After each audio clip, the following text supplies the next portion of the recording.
Hello everyone, আমি দেবদত্তা আর তোমরা দেখছো ক্রিয়েট উইথ দেবদত্তা।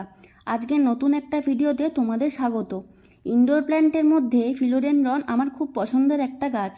দেখতে যেমনই সুন্দর তেমন কেয়ারও খুব ইজি।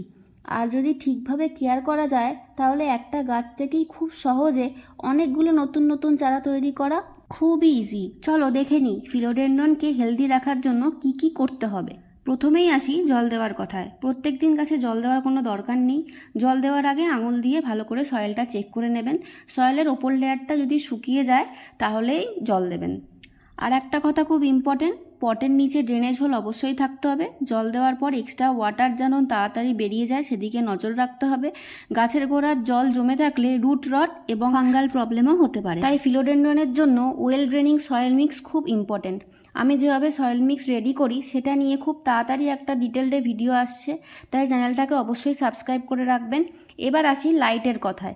এই গাছটা ব্রাইট ইনডাইরেক্ট সানলাইট পছন্দ করে, সাথে ভালো ভেন্টিলেশন থাকলে গাছ আরও সুন্দর গ্রোথ হবে। তোমরা এই গাছটাকে মসটিকের সাপোর্টও দিতে পারো। এই যে এরিয়াল রুটগুলো দেখছো, এইগুলোর সাহায্যে গাছটা খুব তাড়াতাড়ি লম্বাও হবে। এই স্টেমগুলো থেকে তোমরা খুব সহজে চারাও তৈরি করতে পারো।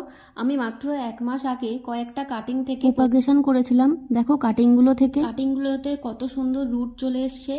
এই সিম্পল কেয়ারগুলো মেনটেন করলেই তোমাদেরও ফিলোডেনড্রন থাকবে হেলদি আর সুন্দর। আর যদি প্রোপাগেশন নিয়ে ডিটেল ভিডিও চাও সেটাও কমেন্ট করে বলতে পারো। ছোট্ট একটা টিপস দিই, পাতাগুলো এরকমভাবে আস্তে আস্তে মুছে দিলে পাতাগুলোই মনে হবে পুরো ফিল্টার লাগানো।